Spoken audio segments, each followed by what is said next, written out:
Hello, history scholars. This is Miss Gooding, and today I would like to talk about the French Revolution that took place in between 1789 and 1799. Obviously, it took place in France. Here is a quick little map of France. Here's Paris, where most of the events that I'm going to talk about today occurred. In the right-hand corner is an up-and-close map of the Paris and surrounding area. I'm going to talk about Paris, and I'm also going to talk about Versailles, the location of the Palace of Versailles, where the King and Queen lived during this time. A very important factor to understand is that France was separated into classes, and these classes were called estates. So there was the first estate, second estate, and third estate. So the first estate was the clergy, so people that worked for the church. And this equaled about 1% of the population of France. And this 1% of the population owned 10% of the land. The second estate were the nobles, so including the king and queen, lords, ladies, barons, etc. And this group equaled about 2% of the population of France. And this group owned about 25% of the land. So you can see that it's not very proportionate because the third estate was everyone else. We have the middle class, we have the poor class, we have peasants, we have merchants. And this group is 97% of the people in France. And this group owns 65% of the land. Again, kind of lopsided if you ask me. A little bit more about the first and second estates. These guys were not required to pay taxes. The third estate was primarily the tax-paying group. They were the largest group, but they also were, the first and second estate kind of were at the favor of the king. And the king he wanted to keep the first and second estate close to him, and he favored them because normally these were the people with money, power, prestige. And the third estate, they were everyone else. I'll be referring to these estates throughout this lecture. Here's a picture probably of some nobles, very upper class. Notice that they have very intricate clothing, fancy shoes, headdresses, very fancy hairstyles, which indicates that they have time on their hands and extra money. So this group and the clergy, they were a very comfortable group. They were well off, they lived in luxury, and again, they didn't pay taxes. To give you an idea, there was approximately 27 million people in France at the time of the French Revolution. And so this shows how lopsided things were really within these estates. So down here at the bottom, the clergy equaled about 130,000 people. The nobility, about 120 to 350 people. And then everyone else was approximately 27 million people. And so this is just how society worked at this time in France. So again, why no taxes for the rich and powerful during this time? Well, the king wanted to keep them on his good side, and the third estate felt very, very bitter and resentful, especially in the years leading up to the revolution. Let's talk about the financial woes of the time that it especially impacted the third estate. So, like I mentioned, there were already financial problems embedded into France's government. So the taxes were not equally spread. The peasants paid most of the taxes, and nobility and clergy were exempt from them. In addition to the financial problems that were already established, in the late 80s and 90s, the government of France decided to support the American colonists in their effort to gain independence from England. So France sent supplies, they sent ships, they sent people, they sent money to the American colonists because, looking back, England and France have been enemies for quite some time, centuries in fact. Not only were they going into debt because of the American Revolution, but 6% of the taxes that these peasants and the third estate were paying were for parties' clothing and expensive items. Really expensive lifestyles for the king and queen and for the nobility. And there was a lot of, like I've said before, resentment. Not only was there a debt because of the American Revolution and an extravagant lifestyle that these third estate members were paying for, but there was a crop failure in the years before the revolution. And so not only were people in the rural areas and peasants were they struggling because of high taxes, but they lost their crops due to this crop failure. And a lot of starvation started to break out in the rural areas, and it crept into the cities as well. And the reason is that it affected cities is because there was a growing inflation due to all of this debt, and that the price of bread went through the roof because of all of this debt.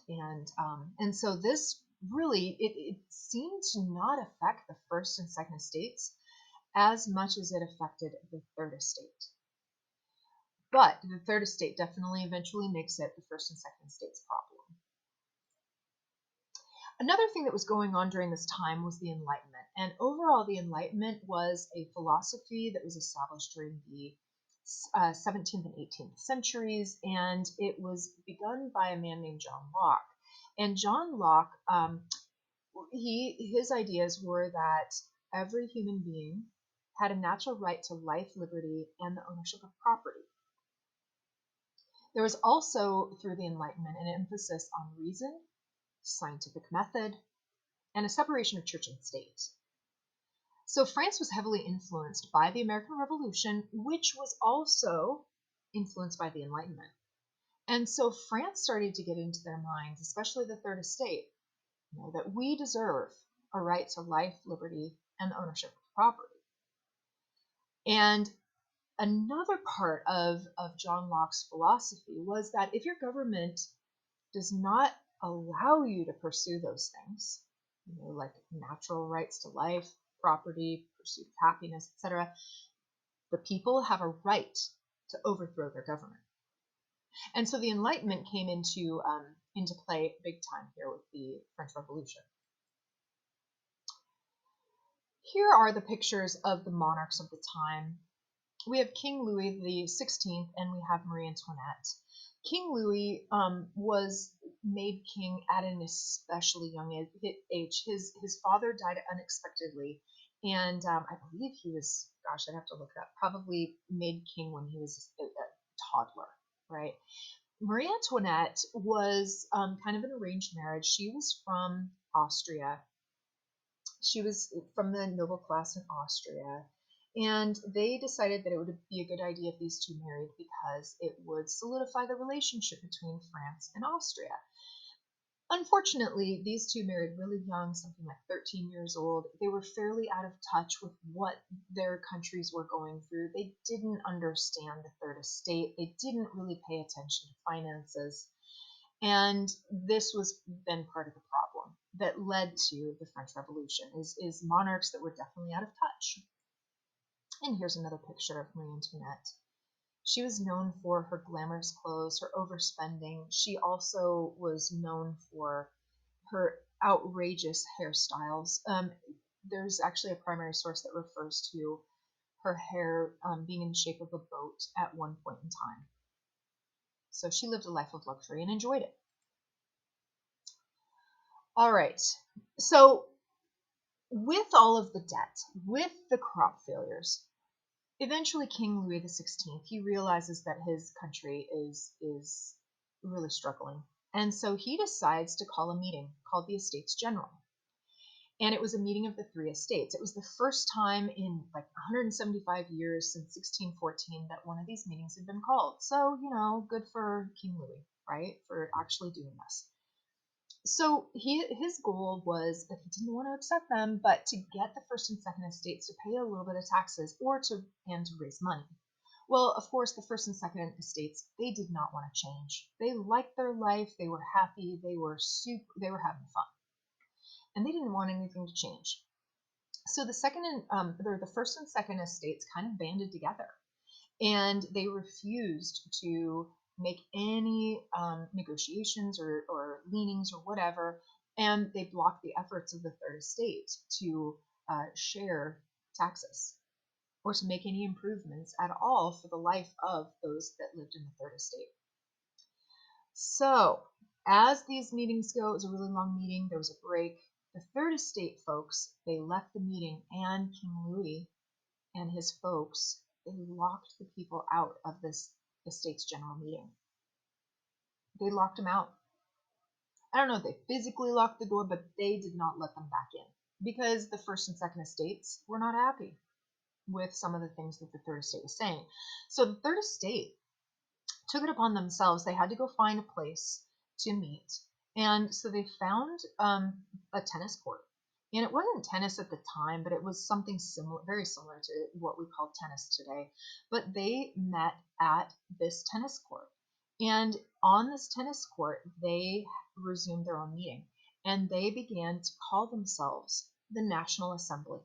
And officially, they pulled away from the French government at this point in time. So the estate's general meeting and the formation of the National Assembly is officially when the French Revolution really began. So a little bit more about the National Assembly that took place on June 13th of 1789. Again, it took place at a tennis court.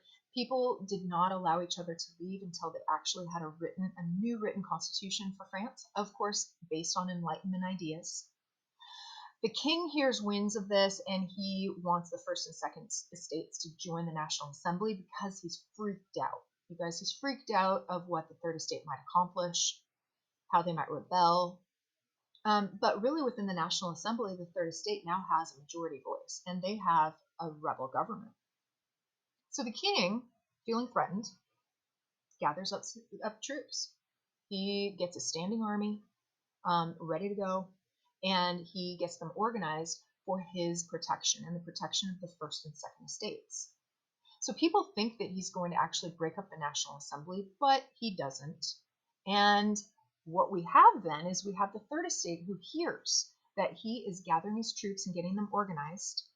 And the Third Estate then makes a plan of their own. They make a plan to storm the Bastille. And if you've ever heard of Bastille Day is France's kind of Independence Day. And it's on July 14th every year. But this took place in July of 1789 when a group of the Third Estate, now the National Assembly, realized that they needed weapons and they needed gunpowder and they needed things to defend themselves against King Louis's army. And so they knew that the Bastille, which was a jail for political prisoners, which most of these political prisoners, were either political prisoners or they were debtors, people that couldn't pay their debts. They knew that the Bastille also was a place that they stored ammunition, guns, and gunpowder. So this Third Estate / National Assembly, they storm the Bastille. And they do a lot of damage. They set a lot of the political prisoners free. And it really is this, as well as the establishment of the National Assembly, is the first movement that symbolically begins the French Revolution. And so now the National Assembly is armed. They've let political prisoners and debtors out of the Bastille, and they've really kind of torn up the Bastille. At the same time, they start to hone their Declaration of the Rights of Man and Citizens. Essentially, it's their early constitution. And parts of the Declaration of Rights of Man actually exist today as a part of the French Constitution. So their purpose is to establish equality in France and to abolish the class system, to abolish the First, Second, and Third Estates, and to probably share taxes equally. Of course, the Declaration of Rights of Man incorporates Enlightenment ideas, but of course, shockingly, King Louis XVI rejects this declaration. He doesn't want to lose power, so, it kind of makes sense, but he rejects it. So, a few months later, there was something called the March on Versailles. So you need to understand that the palace in Versailles was lavish. It was beautiful. Everything was just decked out in chandeliers and gold and these sprawling halls and gorgeous rooms and tapestries and carpet and things like that. But on October 5th of 1789, there were a group of about 6,000 women who decided to march all the way to Versailles. It took them about 6 hours. But they were protesting the food shortages and the price of bread. And they knew that the king should be doing something for them. Their children were hungry. They were having a hard time making ends meet. They also wanted the king to move back to Paris because, Versailles was just far away enough so that he really wasn't in touch with what was going on in the capital city. They also wanted him to accept the Declaration of Rights of Man, and so they marched to Versailles on the feet, bringing their weapons with them, and they staged kind of a protest outside of the palace. Well, they eventually were able to meet with the king, and they had a good meeting, but there was a group of them that stayed after this meeting. And they demanded that the king and Marie Antoinette move back to Paris so that they were more kind of involved with what was going on in the city. And eventually, King Louis and Marie Antoinette did leave Versailles for Paris. So this starts the decline of the monarchy in France. The Jacobins were the, let's call them rebels, that came from the National Assembly. The Jacobins started to gain control in 1792. They wanted a republic. They wanted the Enlightenment ideas solidified. They wanted this constitution to work. And they put King Louis on trial. And they convict him of conspiring against the liberty of the nation, again, an Enlightenment idea. And they execute King Louis XVI by guillotine. They just lined him up. They laid him down and they chopped his head off in January of 1793. A few months later, really sadly, Marie Antoinette, who was not liked by the French, they thought she was an overspender. She was out of touch. She was way too fancy for them. They put her in prison. And when she was executed, they put her in a wagon and they traipsed her around Paris. People were throwing rotten food at her, and they were throwing insults at her. But they also guillotined her in October of 1793. At this point in time, surrounding countries started to completely freak out. So Austria and Prussia, they declared war on France, and because they were fearful of the revolution spreading to Austria. And another thing that happened is that the French expected the Americans to join in to help them because France had helped America during their war for independence. But America was really fearful of what was going on in France. And so America, for the most part, stayed out. This evolved into what is now known as the Reign of Terror. The Reign of Terror took place from September of 1973. Please don't believe it's 1973. I got my numbers inverted. 1793 to July 1794. My apologies. All right. There was a man named Maximilien Robespierre who became the leader of this National Assembly effort. He was a Jacobin. He wanted change. He wanted to eliminate the monarchy. He wanted to create a republic. He was all about Enlightenment ideas. And he was concerned that people within his own group, his own people, the Third Estate, National Assembly, Jacobins, there might be some people that would betray the National Assembly. He also wanted to execute anybody related to the monarchs, okay, so priests and nobles. But he began executing traitors. And this began the Reign of Terror. And so he helped organize and behead all sorts of people that he felt were not loyal to his efforts. And so you can see in this pie chart that quite a few peasants were executed, working class was executed, upper class, etc. But this was Maximilien Robespierre's doing, and those that contributed to known as the Committee for Public Safety. And so Robespierre eventually himself was executed by people that were fearful of him. And eventually, his death actually ended the Reign of Terror and violence.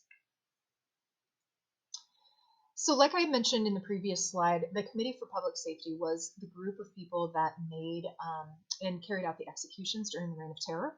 But there were neighborhood watch groups, okay, that hunted down suspected traitors, and they would turn each other in, and they would kind of tattle on each other, and they would then turn people over to these courts. And a lot of times, these individuals that were accused of being traitors, they were accused in the morning and they were guillotined in the afternoon, same day. So it was excruciatingly a lot of fear going on during this time.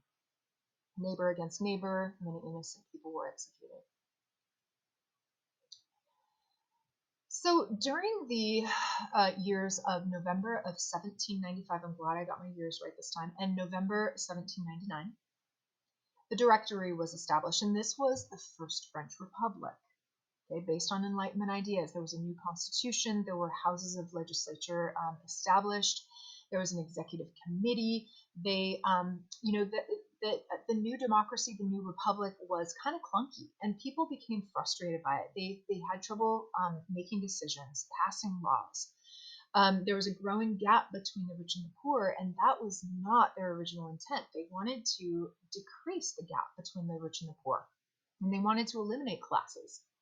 But that's not what was happening under the Directory or this first French Republic. And so there was a lot of dissatisfaction and a lot of frustration. And so French people were looking for new leadership. And this is the time when Napoleon enters